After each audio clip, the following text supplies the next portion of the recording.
আমাকে কথা দে, তুই ওকে বিয়ে করবি। বাবা উনি আমার ভাইয়ের ওয়াইফ, এটা ইম্পসিবল, সরি বাবা। যদি রাজি না হোস, আমি জয়কে নিয়ে এই বাড়ি থেকে চলে যাবো। আপনি কোনোদিন আমাকে ওয়াইফ হিসেবে মেনে নিতে পারবেন না। আমি একটা মেয়েকে অনেক ভালোবাসি, আমার জীবনে একটা মানুষ থাকার পরেও আমি অন্য আরেকটা মানুষকে বিয়ে করেছি। আমার যে এখন কি করা উচিত এটাই বুঝতে পারছি না।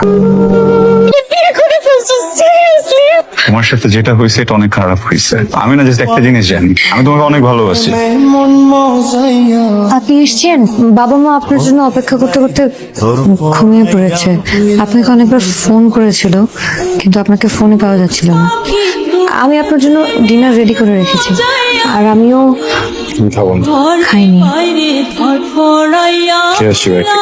আজকে সবকিছু বলে এসেছি, ওকে এটাও বলেছি। এদিকে সবকিছু সর্ট আউট করার পরে আমি এই সম্পর্কটা শেষ করে তোকে বিয়ে করবো। আপনি প্লিজ না নাস্তাটা করে যান। আমি তোর আসাচ্ছে এখন বেরোতে হবে, খাবো না। 2 মিনিট লাগবে বসে নাস্তা। কথাটা কেন বুঝতে পারছেন না? আমার যদি ক্ষুধা থাকতো আমি নিজে খেয়ে নিতাম, প্লিজ। আপনার ভাই আমাকে সবসময় বলতো আপনার চা পড়াটা খুব পছন্দ। আপনি যখন দেশের বাইরে চলে যান, আপনার ভাই আপনাকে খুব মিস করতো, আর মাঝে মাঝে আমাকে বলতো চা পড়াটা বানিয়ে দেওয়ার কথা। ও নিশ্চয়ই নিচে থাকে, তো নিচে থাকারই কথা, ও নিচে থাকে না।